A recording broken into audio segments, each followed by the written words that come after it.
नमस्कार. आज काय रसिक हो म्हणायचं का आता साहित्यिक अत्यंत सुंदर आणि एखाद्या साहित्य मोठ्या कॉन्फरन्सला राजवेल असं वातावरण आज या ठिकाणी आहे असं वाटत नाही आहे. जिल्हा परिषद मध्ये हा कार्यक्रम आहे.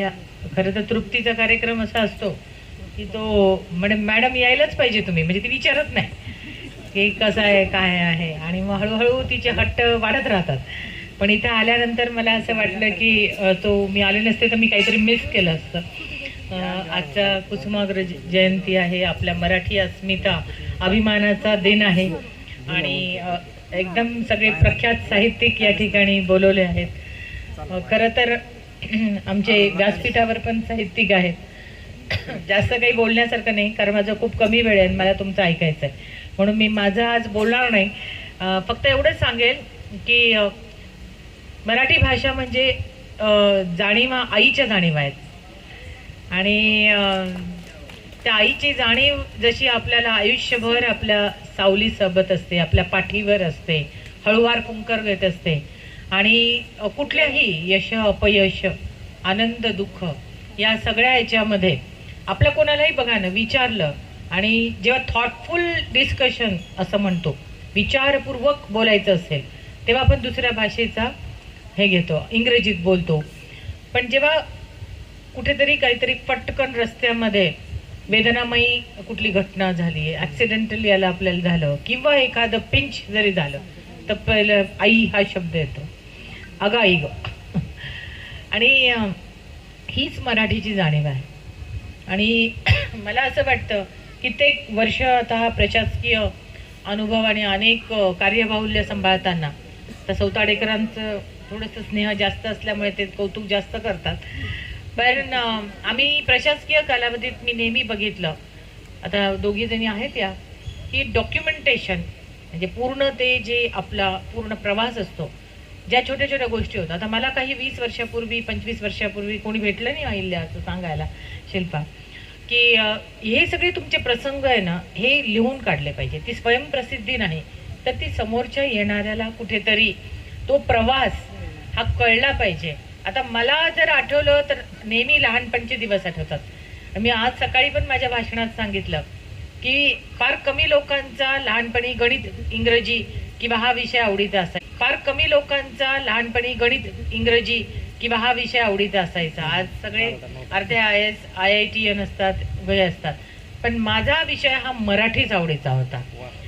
आणि याचं प्रमुख कारण माझ्या शिक्षिका होत्या.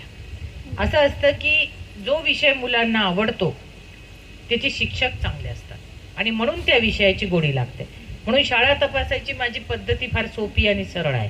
मी मुलांना विचारते कुठला विषय आवडतो, तर ते जर म्हटले गणित, मी गणिताच्या शिक्षकाचा सत्कार करते. बाकीच्या विषयांना सांगते कुठेतरी तुम्ही बघा. त्यामुळे तपासायची मेथोडॉलॉजी, मुलांवर प्रभाव टाकणारा जो शिक्षक असतो तीच खरी कसोटी असते आणि तीच खरा माझ्या लहानपणी मला असे शिक्षक मिळाले. आणि मी सकाळी पण नमूद केलं की मोठ्या शाळेत मराठी माध्यमातूनच माझं शिक्षण झालं, पण याच्यामध्ये टीचर्स डे, शिक्षक दिन हा फार प्रसिद्ध असायचा आणि यामध्ये आपल्याला 1 तास शिकवायची संधी मिळायची आणि मी नेहमी मराठी हा विषय घ्यायचे. आणि मी मराठी विषय घेतला की बाकीच्यांना अतिशय टेन्शन यायचं कारण की नंबर पहिला माझाच यायचा. आणि हे शिकवत असताना मला असं वाटायचं की हा विषय किंवा ही भाषा ही माझ्या अंतरंगातून येते, आतून येते.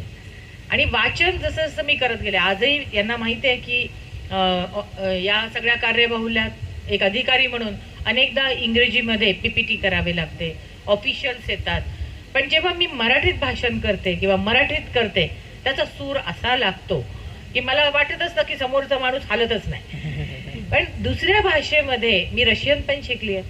मी म्हणजे हिंदी तर आपण सगळे वाचतोच, ऐकतो, पण सगळ्या भाषेमध्ये जेव्हा आपली मातृभाषा सोडून आपण दुसऱ्या भाषेत व्यक्त होत असतो तेव्हा तो जाणीवपूर्वक कृत्रिमतेचा आधार घेऊन आपल्याला व्यक्त व्हावं लागत असतं.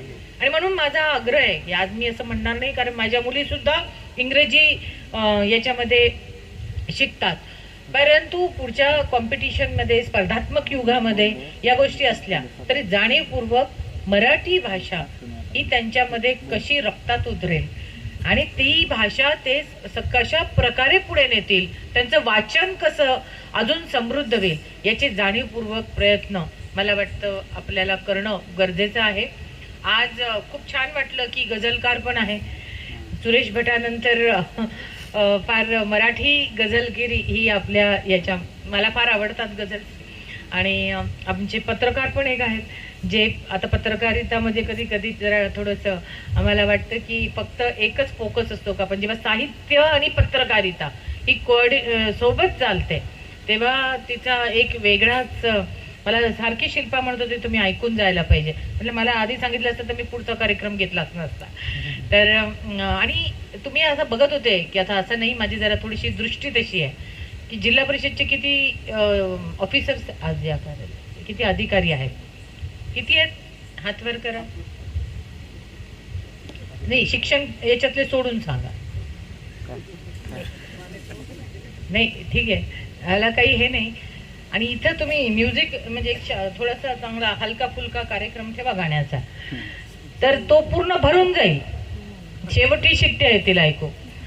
तर ही त्यांचाही दोष नाही, कारण या अशा साहित्य आणि याला जी आवड लागते किंवा वेळ काढून आपल्याला यावं वाटणं त्या ठिकाणी, म्हणून हे संख्या कमी असली तरी दर्दी लोक आणि यांना आवड आहे म्हणून ते या ठिकाणी आलेले आहेत. तर मला बऱ्याचदा वाटतं संख्यात्मक असण्यापेक्षा गुणात्मक क्राऊड असलेला, गर्दी असलेली ही त्या कार्यक्रमाची पण उंची वाढवते, दर्जा वाढवते आणि खऱ्या अर्थाने समाजामध्ये मला वाटतं हे लोक मराठीसाठी हा वसा जो आहे हा पुढे नेण्याचं काम हे तेवढ्याच प्रेरणेने तेवढ्याच तळमळीने करणारे लोक आज या ठिकाणी आलेत. मला खरंच चांगलं वाटलं की जेव्हा राहुल मीना मुख्य कार्यकारी अधिकारी असताना सुद्धा इतकं मराठीत चांगल्या प्रकारे त्यांनी भाषण केलं. बघा म्हणजे इच्छा असली तर आपली भाषा समोरच्याला सुद्धा किती चांगल्या रीतीने अवगत करता येते. तर आज या कार्यक्रमाच्या निमित्ताने जिल्हा परिषदमध्ये मला नेहमी उद्घाटन कुठल्या तरी टेन्शनमध्येच आम्ही येतो, प्रश्न सोडवण्यासाठी मला बोलवलं जातं विजिट्स, पण आज अत्यंत सुंदर आणि म्हणजे साहित्यप्रेमी वातावरणामध्ये हा कार्यक्रम आयोजित केला. आणि अशा प्रकारच्या कार्यक्रमामुळे आपोआपच एक विचारधारा निर्माण होते. तसं लातूरची ओळखच ही मुळात साहित्य आणि या सगळ्या गोष्टी, कारण मी सकाळी पण माझ्या भाषणात बोलले, कुठल्याही जिल्ह्याची ओळख ही त्याच्या किती श्रीमंत आहे, त्याची किती पे स्केल आहे, त्याचे काय म्हणतात त्याला, तुमची किती त्या ठिकाणी कार आहे, त्या ठिकाणचा व्यापार व्यवसाय कसा चालतो याच्यामुळे ओळख आहे. पण खरी गर्भश्रीमंत ओळख ही त्या जिल्ह्याची साहित्य कसं आहे, संस्कृती कशी आहे यांनीच होत असते आणि तीच खरी ओळख आहे. आणि लातूर जिल्ह्याची ती ओळख आहे. आजही मराठवाड्यात असताना लातूर जिल्हा हा त्याच्या वेगळ्या विचार शैलीमुळे विचार म्हणजे संस्कारामुळे हा सगळा वेगळा पण राखीव ठेवून आहे. आणि म्हणून मला वाटतं अशा कार्यक्रमांची या ठिकाणी एक वेगळी गरज आहे. महिला साहित्यिक पण या ठिकाणी मला दिसत आहेत. आणि मी म्हटलं आता आमच्या शिल्पाचं पुस्तक तर प्रकाशित झालंय, आमचं 7-8 वर्षापासून चालू आहे, एक ऐतिहासिक, पण दररोज त्याच्यामध्ये 2 पानं वाढतात. पुन्हा माझी शुद्ध लेखनाच्या चुका मी काढते, पुन्हा वाटतं की आणि अजून चांगल्या रीतीने, परफेक्शनचा नाद फार वाईट असतो. तर या दृष्टीने एक मी आत्ताच मसुरी येथील IAS प्रशिक्षण घेऊन आल्यानंतर त्यावेळेस मग मला वाटलं की नाही आता 28 दिवसाच्या याच्यात एक आपण आपलं शब्दबद्ध करायचं आणि मग ते लवासना फ्रॉम माय लेन्स हे माझे स्वतःचे अनुभव मी लगेच त्या ठिकाणी शब्दबद्ध करून ते पुस्तक विद्यार्थ्यांसाठी आणलं. पण हे करत असताना मला पण वाटतं की माझ्या संस्कारावर, माझ्या विचार, माझ्या कार्यप्रणालीवर हा जो पुस्तकांचा भाषेचा हा प्रभाव आहे, तर हा प्रभाव हा नक्कीच फक्त कुटुंबातून नसतो, तर समाजातल्या प्रत्येक व्यक्तीकडनं हा त्या झऱ्यासारखा आहे, तो होत असतो. आणि म्हणून हे तुम्ही पण या झऱ्याचे वाटेकरी व्हा आणि अनेकांना प्रेरित करा आणि आपली भाषा अजून अजून लोकप्रिय, अजून अजून ती सक्षम, अजून अजून वृद्धिंगत ही कशी होईल यासाठी आपण सगळेजण आजच्या दिवशी प्रतिज्ञा घेऊया. मला या ठिकाणी बोलवलं, थोड्या वेळ मी आपल्या चौघांचं एक सॅम्पल ऐकून किती उशीर झाला पुढच्या याला तरी जाईल, कारण त्याशिवाय मलाही वाटणार नाही की मी या कार्यक्रमाला खऱ्या अर्थाने आले. धन्यवाद मला या ठिकाणी बोलवल्याबद्दल आणि सगळ्यांना शुभेच्छा.